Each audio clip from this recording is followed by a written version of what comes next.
Good afternoon, ladies and gentlemen. Thank you very much for joining this session, wherein we'll be talking about the latest ADB Trade Finance Gaps, Growth and Jobs Study.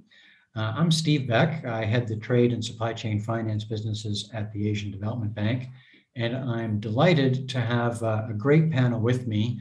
Before we went live, we started talking about this stuff, and it was sort of all over the place and interesting, and so we're going to continue that discussion and have some fun with all of you this afternoon.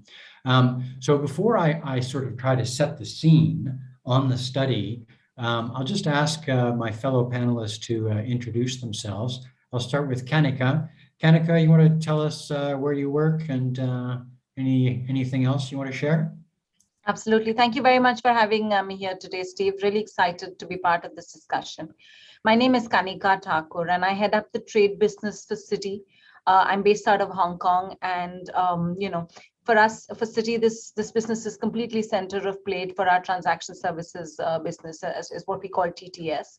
And within that, obviously, supply chain financing and looking at trade gaps and ensuring that we're getting to the last mile in terms of financing is a critical topic. So very excited to be part of this discussion, which is on a very topical subject. Thanks, Kanika. Brandon? Thanks, Steve, and thank you and GTR for having us at the panel. I'm Brandon Feng. I'm based out of Singapore. I run the corporate bank for Barclays, overseeing the corporate bank Southeast Asia. I also look after the trade and working capital business for Asia Pacific and Middle East. Thanks, Steve. Thanks, Brandon. Zenichi?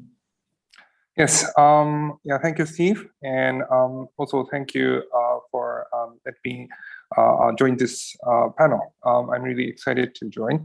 So I'm stationed in Thailand. I'm in Bangkok. I'm looking over the transaction banking business in Thailand and Vietnam and other neighboring countries. I want to share one reason why I'm here.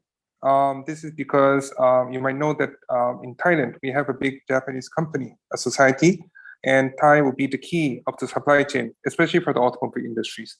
So my role is to support our customers and also grow the business here, and which we assume will be the center of the Southeast Asia manufacturing industry. So today, I hope I can share my experience and also listen to others so we can see what we can do to support the business here to the community. Thank you. Thanks very much, Zenichi. Great to have your perspective on the panel. So before we get into the discussion, I'll start with where this whole study started. The story goes back to the global financial crisis. And as the crisis unfolded, with the world's largest banks falling into bankruptcy, we saw a huge drop in global trade. And so as all of this was unfolding, a number of us trade finance types, both in the private sector and public sector, met at the World Trade Organization in Geneva to talk about the situation and how we might try to get a grip on what was going on and how we could maybe improve it. So in the midst of that discussion, the head of the WTO at the time was Pascal Lamy. And he put to the crowd, he said, basically, look, we've got this huge drop in trade. It's fallen off a cliff. How much of this drop in trade is due to the banks being forced to retreat and not able to provide sufficient financing to business? How much of a lack of financing is contributing to this huge drop in trade? And we all sort of looked at each other, and of course, we had absolutely no clue. It's amazing how little research and data is actually available on trade finance. And of course, at the time, there was no such thing. So we got together with a bunch of banks and also organized through the International Chamber of Commerce, the WTO, and others. And what we set out to do was to estimate if in fact there is a lack of trade financing, if there's a gap in the market between demand for financing to back trade and what's actually being provided, if there is a gap. And if there is a gap, why that gap exists and what its impact is on growth and job creation. So that's how this whole sort of gap study started. And since then, we've put out some 7 reports. The latest one was released last month. And what it showed is a global trade finance gap of $1.7 trillion, a rather large number, larger than the gap estimate of 2019, which was 1.5 trillion.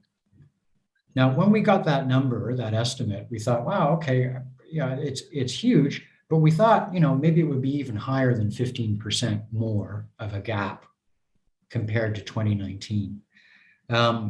And that was the comment from a lot of people. I mean, of course, it's a big enough gap. I don't think we need to that we want a bigger gap. But I think there are a couple of things. I think the reasons maybe why actually the number is underestimated. One is that the number of applications for support for imports and exports for trade, the number of applications actually dropped.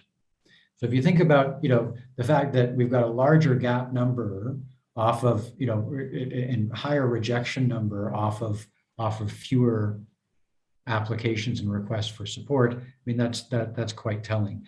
The second thing that's quite interesting is since we've collected the data for the study, there's been a significant spike in inflation. Of course, focused on food and energy, arguably as high as 45%.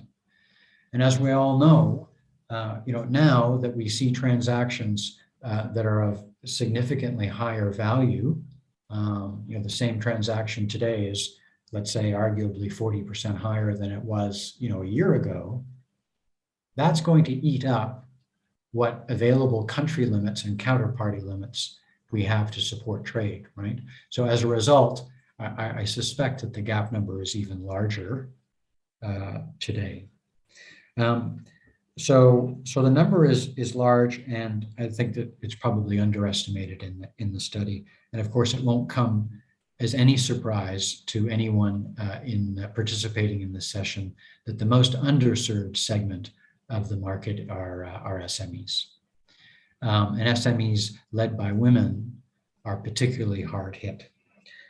So I'll leave it there and consider that sufficient context. And let's get into this discussion. First of all, a question for the whole panel. I mean, what do you think about the survey, its findings, its relevance? What are your main takeaways? Zenichi? Yes, thanks, Steve. Well, my impression of the survey is that it shows in numbers what we felt on the ground. I think the COVID-19 and also the economy downturn in the situation has really impacted the supply chain of our customers. For example, what we can see is due to the uncertainty of the consumer or the end products demand, we see a kind of bullwhip effect to the supply chain. For example, the buyer, the final buyers in the downstream would adjust their production based on the uncertainty of the customer demand, but they will require the suppliers to maintain a certain buffer. And if this continues, then the SMEs at the end of the supply chain, at the upstream of the supply chain, will be required to secure a certain supply to be able to answer the request from the buyers when required. So this will result in additional working capital and additional finance requirement. And you mentioned about the gap. So I think that one of the reasons of the gap is because this bullwhip effect has increased the working capital requirement of the SMEs, while in this economic downturn, the access to the alternative funding might not be sufficient enough for the SMEs. So I think, so we all know that the SME suppliers are the base of the supply chain. We need to support them so that the end users can get the products they need. So I think this survey shows that in numbers, the issue we're facing, and I think the banks, and also in collaboration with the government and the public sectors, we also have a need to look how we can support the SMEs and also eventually the supply chain ecosystem.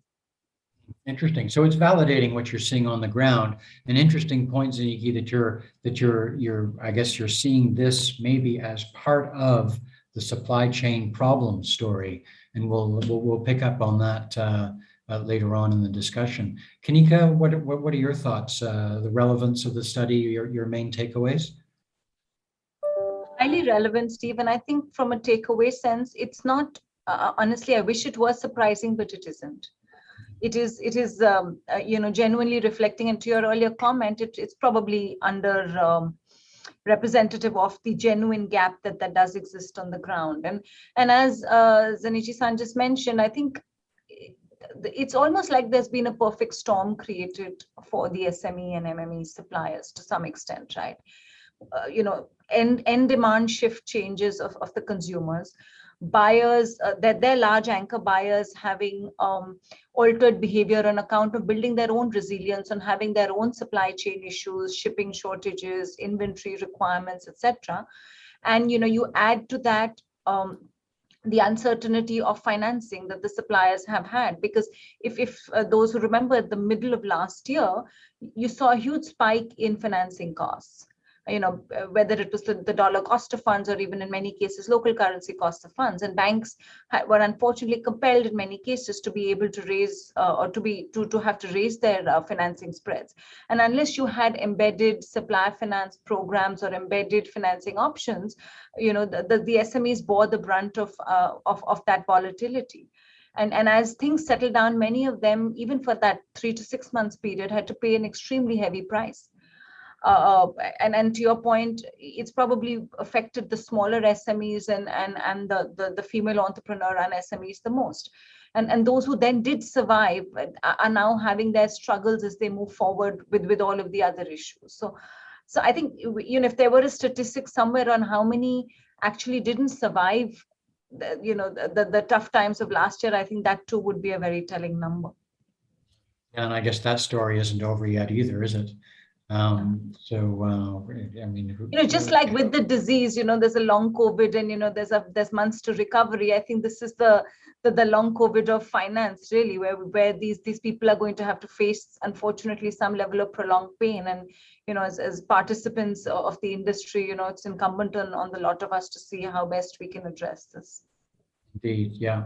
Yeah, and you're touching on the supply chain finance stuff, which I'm sure we're going to be talking about some more later on in the panel. Some interesting opportunities there. Brendan, your main takeaways? Any sort of particular relevance in the study? Yeah, Steve, thanks. I don't think its numbers were not surprising. I think to Kanika's point, and I mean the gap on financing, which you mentioned about 1.7 billion or 1.7 trillion rather, has definitely widened. That gap kind of jumped out for me in that study, just over a period of 2 years now, and that number have increased significantly. The other piece that a takeaway from my perspective was more on the digitization as well, around awareness and understanding. I've noticed that based on the study, the awareness percentage was relatively low. That appears to be probably an area of opportunity requiring a bit more push. And obviously, access to financing was a challenge for obvious reasons. I think that wraps around with digitization and as well as the risk appetite for SMEs. What's more interesting, as a side note, was the point made around buffering. which the whole spirit of supply chain was around just-in-time inventory. And with this, pandemic situation, what has happened is that we are starting to see more people having a stocks buffer just to make sure that it carries on the 1 or 2 months kind of period, just as a backup plan. So thanks. Yeah, that's an interesting point, Brandon. That's sort of picking up on some of the stuff that Zenichi was mentioning too, that he's seeing in the market as well, I think. Guys, what do you think of this? The study consistently identifies KYC, the unintended consequences of anti-money laundering due diligence and I guess associated risk that financial institutions have to assume, consistently identifies that as, one of, if not the primary reason for the gap. Do you guys buy that? Is that, do you think that's just sort of a crutch? Or do you think it's being overstated in the survey or not? What do you think of that? I think maybe I can go with that first. It has become increasingly more complex, and the level of onus and responsibility that is being placed on the banks in terms of KYC asks of regulators across the globe is becoming very, very high and detailed. And in markets where there are public forums or registries or where information is available easily and accurately, I think the predisposition for banks to be able to go down the chain would definitely be higher. And we will see that in especially many of the smaller or the more new frontier and complex markets, such choices don't exist. And if the bank doesn't have an ability, or the financing institution doesn't have an ability to be able to obtain the necessary information in a manner that is palatable and in a form that satisfies its regulators and its own governance requirements, then the cost to do business becomes prohibitive. So I think that's genuinely a roadblock, and I think some of the governments are recognizing that and creating registries or creating public forums from where you can get financials or certificates of incorporation or other pure KYC documentation. And the advantage is, if you, I'm sorry, not to sound like a broken record, but if you go back to the supply chain finance example, if there is a finite flow being financed, a purchase of a particular set of goods between a buyer and a seller, and that's predefined, then the AML requirements, you limit to that particular flow with a minimum set of one-time KYC documents. So facilitation and setup of such an infrastructure, I think, would go a long way in easing the angst. But if you had a particular small SME supplier, end use of funds not known, KYC requirements and AML requirements being very wide, and no easy availability or reliable availability of documentation, then it all sort of adds up to make it a problem that banks may find way too complex to solve from a risk to return perspective. Yeah, I agree, Kanika, and I think that the trick there is we need to make that whole process more, automated, streamlined, efficient. So things like the legal entity identifier, I think, are really critical. It's not, the silver bullet, but they're really critical.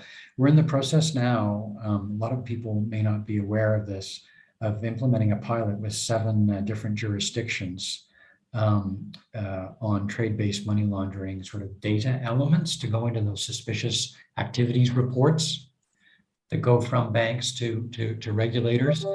And we're going to sort of look at how those data elements performed. And if it turns out that they're not particularly useful in terms of identifying crime through the financial system and prosecuting the bad guys, then we need to just do away with that stuff. And I think systematically we need to sort of cut stuff out that doesn't really, help identify crime and put people behind bars, so that we can make these processes, sort of more streamlined. Zenichi, any thoughts there? Yes. Well, I agree to Kanika's point. It has been getting more the bank obligation to confirm the necessary information to onboard customers is getting more stricter. And of course, we need the information. But going back to the SME sector, I think one issue is whether the SMEs have the capability to provide the necessary information that will be required. KYC means know your customer. It means that you have to know the customer's business, and so business includes what kind of counterparties you sell, counterparties you supply. So these kind of information has to be provided, and sometimes it becomes a challenge. I think the digitization is one area. For example, as you know, Japan had a big earthquake in 2011, and at that time, it really impacted many companies in Japan because they did not have the information of the supply chain. So what is where? And so after that, some companies have really built up information database, including the suppliers, so that they can have better visibility of the suppliers and what they're doing. And actually, this has to be initiated by the anchor buyers, but this database maybe can be used more efficiently to onboard the suppliers, because even if it's an SME supplier, if it's included in that big supply chain, the data can be available from the anchor buyers, not from the SME itself. So this kind of ecosystem and information platform, I think will help the banks to make the onboarding more easily. And if, for example, this can be also considered in the regulatory requirements, I think that might be a way to fill the gap that you mentioned. Well, that's maybe a good segue into, I mean, now you're, Zenichi saying you're using terms like anchor buyer, very supply chain finance speak. So why don't we, Brandon, you think supply chain finance is a good sort of product? Is there a lot of promise there? What do you think? To close the I think loop, specific, just specific to that, Steve, I think it is it's kind of a risk mitigation tool, if you ask me. It can be used as that in order to access into SME market for banks who would like to actually have some exposure or investment into the SME banking side. The only reason why I say that is because I think, to Zenichi's point, is information about SMEs from the anchor buyer, and how much weightage can we place on that, depending on our AML colleagues, if they're convinced that the kind of due diligence that's carried out on the supply chain of the anchor buyer, we can then, based on that, maybe come up with some form of weightage to say that this sort of information and the type of information obtained on the trading patterns, years of dealings and whatnot, be built into it. If there can be a weightage, then certainly I think it may give some comfort to on the AML side of things. It's a bit unfortunate that because of recent failures during the pandemic, where trade has been cited as one of the high risk products, and I think this information is important to then kind of address the concerns that were raised, through AMLs. Yeah, Brendan, I agree. And I think maybe at the core of what you're saying is transparency. And if we understand the supply chain and the relationships between, the anchors and the suppliers and so on, it gives us so much more sort of color and information, whether it's for AML or performance risk or whatever it is, than just looking at some kind of balance sheet. I agree. I think there are a lot of opportunities there. Guys, any reaction? Kanika, any thoughts? I know Citi's been building its supply chain business. Do you think that there's a lot of promise here for closing SME gaps with supply chain finance? Indeed, there is, Steve. And I think what we're thinking about is actually the second level of supply chain financing now, which is, in a sense, tokenizing the intent that the anchor buyer has at the top, and making sure that that tokenized acceptance goes through right to the bottom of the chain. So you go from the anchor buyer to the first level of suppliers, and then to the suppliers of the first level of suppliers, and then so on and so forth. Yeah, Because this D-tier financing, sorry, Kanika, this D-tier financing is fascinating. We've been looking at some pilots there and been trying to get some off the ground, but it's not easy. Are you guys looking at that, and what are your thoughts there? We're wrapping our head around that. I won't say we're at the stage of massive commercialization, but I do think that is one product, if used effectively, could really help to alleviate this problem. Because even many a times when banks are looking at large supply chain programs, the first level of suppliers tend to be large entities in their own right, and you're not necessarily the ones who have the desperate or genuine or deep need for financing, as many of the smaller entities would have, who may be lower down the chain. So this tokenization, I think, would go a long way. But I think a couple of things that are needed. One is the whole process simplification, KYC, etc. How do you know your suppliers, and how do you sort of extend that financing to them, and the last mile effort. So whether a bank can individually go and do this by themselves, or they need to partner with domestic entities or fintechs or other such partners to be able to deliver it once they've got their head around the credit and the risk and the KYC and AML piece. Zenichi, so that you, I'm sure you have an interesting perspective on this too. I mean, as you mentioned, you representing quite a few large Japanese buyers and the relationships throughout the Thai economy, for example, with suppliers. What are your thoughts, please, on supply chain finance and its potential? And also, what kind of growth do you think potential is there? Because we've been talking about supply chain finance for, I don't know, a decade or more, and is it still sort of at an early stage? Is there a lot more growth there? What are your thoughts? Yes. Well, actually, we see, last year when the COVID-19 situation, the pandemic really grew, we had many inquiries from our customers about the supply chain finance programs. So they thought this as a tool to be kind of support for the kind of guarantee support for the suppliers if they required working capital. But at the same time, what we have been facing is the process of the supplier onboarding. So while you're getting yourself back online, I'm just going to just mention that we are very excited at Asian Development Bank about the promise of supply chain. So we've been building our relationships with the sort of global and regional banks to share risk in supply chains. Of course, that would involve SMEs in our developing member countries. The buyers can be anywhere. But what we've come to realize is that actually supply chain finance is not well known in most of Asia.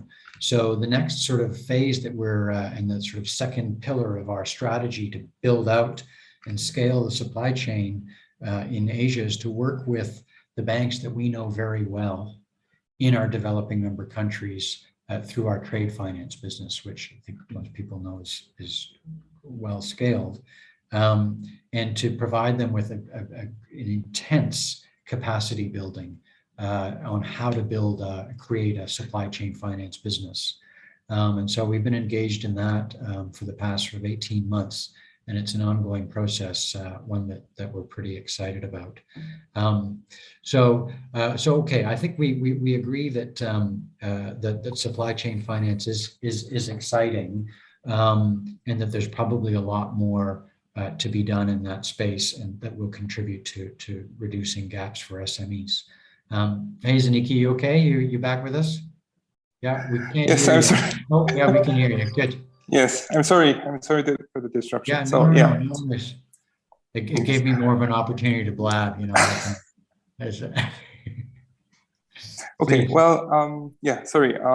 So we had many inquiries, but at the same time, we also have been facing some issues on the supplier onboarding side, because we're looking at the SMEs, and like I said, the documentation process and also the information necessary sometimes it will be quite challenging to onboard a significant number of suppliers. But still, I think this is the right way to go. And we're also trying to discuss with our customers on how we can make the process more efficient. And so we can onboard a significant number of suppliers so it can make a difference for the whole supply chain.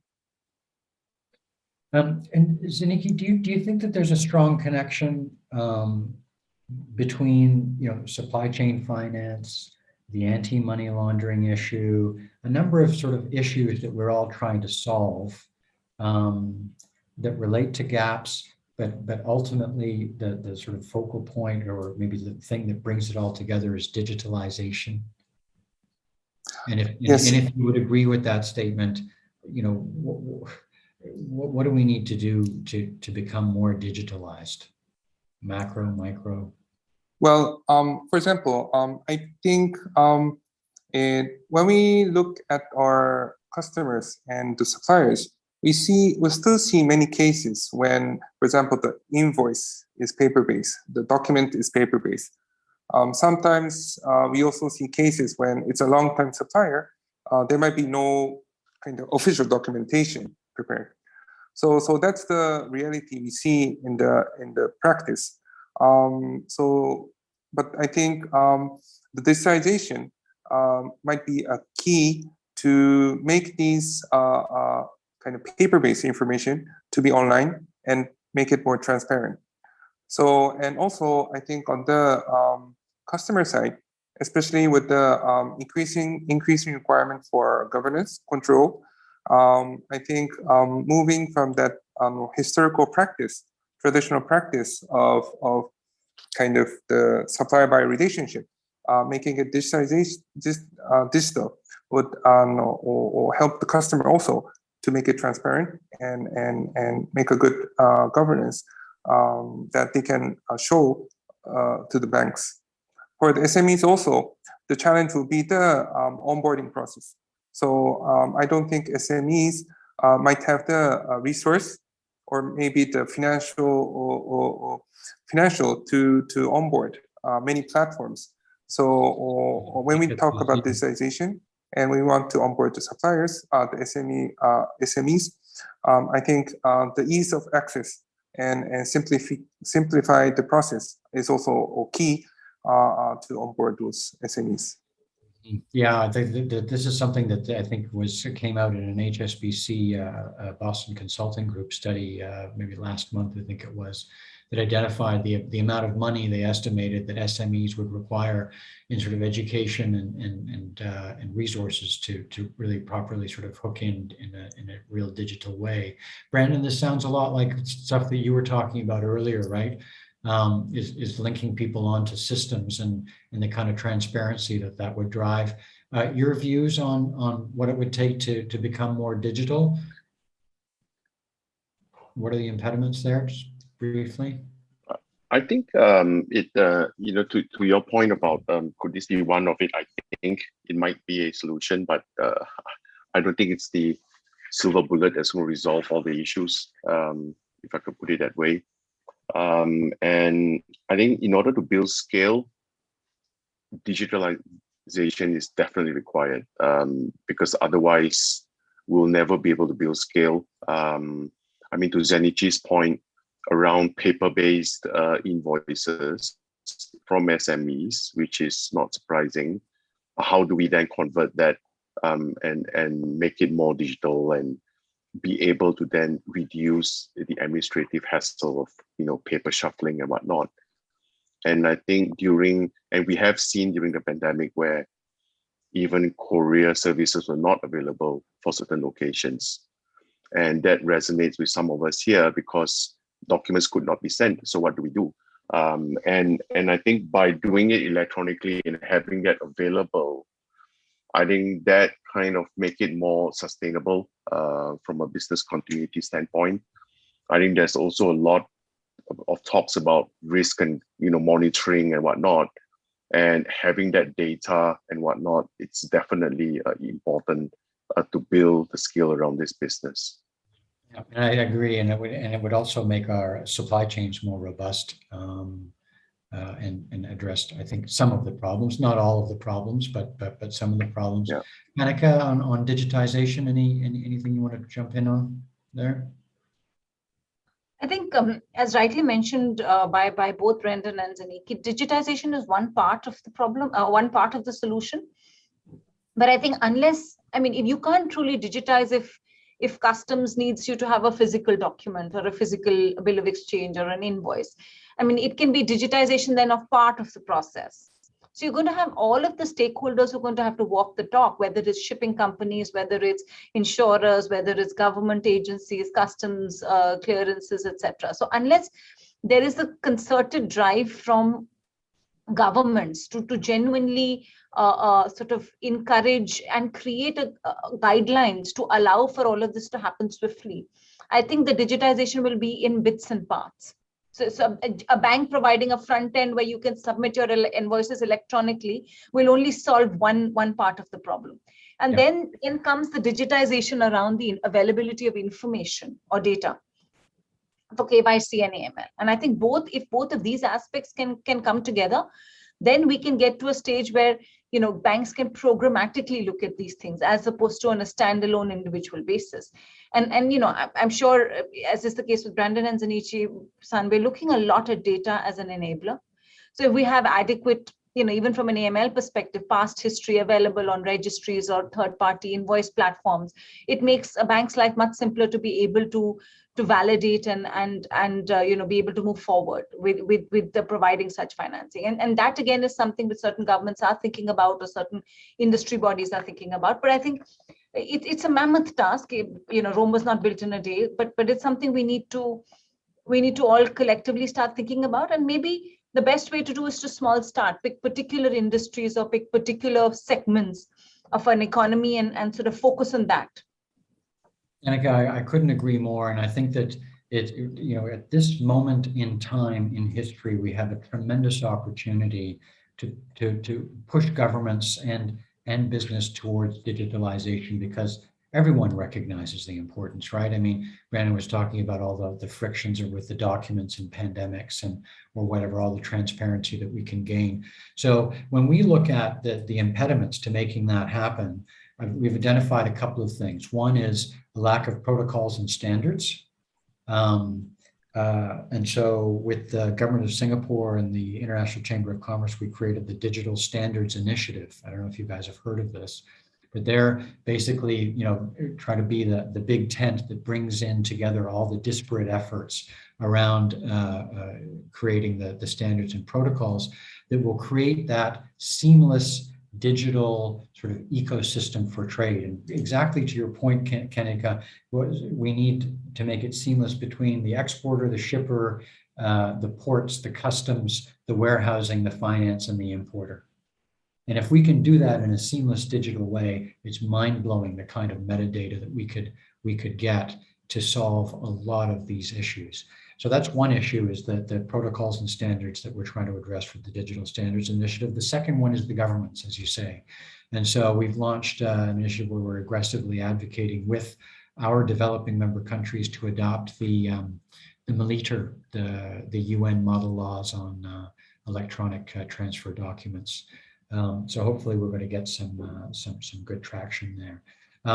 We have 6 minutes left. I'm mindful. There's one thing I would like to ask. It's an interesting question. We ask ourselves this in various ways. To hit at the particularly the women led SMEs and the pronounced sort of gaps there. Do we need to see that market segment as sort of like a unique, special, separate market segment? Does that make any sense to you, Kanika? Absolutely. And I think where that's coming from is the whole ESG supply chain focus that clients have had thus far. And at the moment, I think singular focus or predominant focus has been on the E of the ESG. And the minute we sort of broaden beyond the E to the S and potentially even to parts of the G, we will be able to bring this sort of agenda into play. And if for example, we're able to get agencies such as EcoVadis or the other ESG rating agencies to come in and create criteria that would promote or would help companies have strong S goals around the space that would allow benefit to female-led SMEs who are part of the supply chain. And banks could come in and provide some type of preferential rate or a beneficial rate of financing. I think that could go a long way. And if for the large corporates this becomes a key achievable goal, and then for banks it adds to its ESG commitments, which most of us have made in plenty, I think that you'd find a lot of buy-in. So the question is, how quickly do we move beyond the E to get to the next level? Yeah, well, I'm going to put a question out there, a little bit left field, so forgive me, because it's something we've been thinking a fair bit about. I mean, I guess all of us have been, is how do we monitor and verify the sustainability, the E, and then the labor standards throughout the supply chain? How do we do that? And for certain types of product, verticals, and I think it was either Brandon or Zenichi who was referring to this earlier. I think maybe it's easier to do, like maybe for mining or for certain ag projects where you've got satellites and drones and whatever. But what about all the other stuff and the SMEs that are involved in that whole supply chain? I mean, I just think that there's a total lack of mechanisms and techniques to help us do that. I mean, we're all scratching our heads, right? Kanika, and even standards there, right? And to your point earlier on digital standards, you need to have ESG standards saying, if these goals A, B, and C are achieved or improvements by X percentage are made, and this sort of certification is provided, then it's considered met. And I think the Singapore government, for example, at the Singapore FinTech Week recently announced Project Greenprint, which is focusing on the ESG element and how they could sort of provide better guidance and governmental sort of oversight around this. And you will again need to create data standards and certification standards, in the absence of which the fear of greenwashing exists as well. Yeah, absolutely. Zenichi, we've got 2.5 minutes. Can I give you 1 minute, please? And sort of closing thoughts. I'll ask the same of Brandon. Okay, well, thank you, Steve, and thank you, fellow panelists. Today it was fun talking with you, and I appreciate that we have the same views and also the same concerns. The supply chain finance, I think, is a key, but we still have many rooms to improve. So, and I think this is not one bank initiative. It should be as an industry, and also. Yeah. Reach out to the multinational agencies, and also, like you mentioned, the different stakeholders, the ship companies, the government, the customs.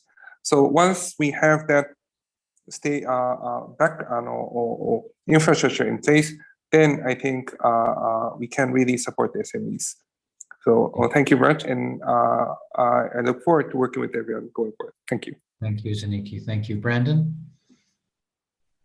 Oh, thanks again, Steve, and to Kanika and Zenichi. I think it's, and obviously the GTR, I think this has been a great session, the panel discussions. There seems to be a common theme that's being built around this discussion across the panel from different firms. And I think there seems to be a common theme in the sense that the challenges are well acknowledged. Some plausible solutions discussed were agreed as well. So I think it's been a very useful session for me personally as well. So thank you. Thank you very much. And Kanika, you any last thoughts? No, thank you very much for having me. And I hope, if we do come to a similar forum next year, some of the things we've discussed over the last hour or so actually are on the path to becoming reality. And, collective responsibility for all of us to ensure we get there. Indeed. Yeah. Thank you for making that point, Kanika. I think that's a perfect way to sort of end off, and really do encourage everyone who's listening and who may be particularly interested in participating in these issues and resolving them. There are ways to do that, right? Through the International Chamber of Commerce, the BAFT, the IFTA. There are all sorts of organizations that bring together all of our respective banks, public and private, to work working groups to address a variety of these things. So please do participate, and looking forward to working with all of you on all of these things. Guys, thank you so much. A lot of fun chatting with you.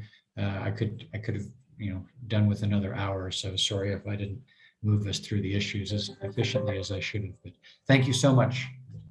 Thank you for having All the us. best. Take care. Thank you.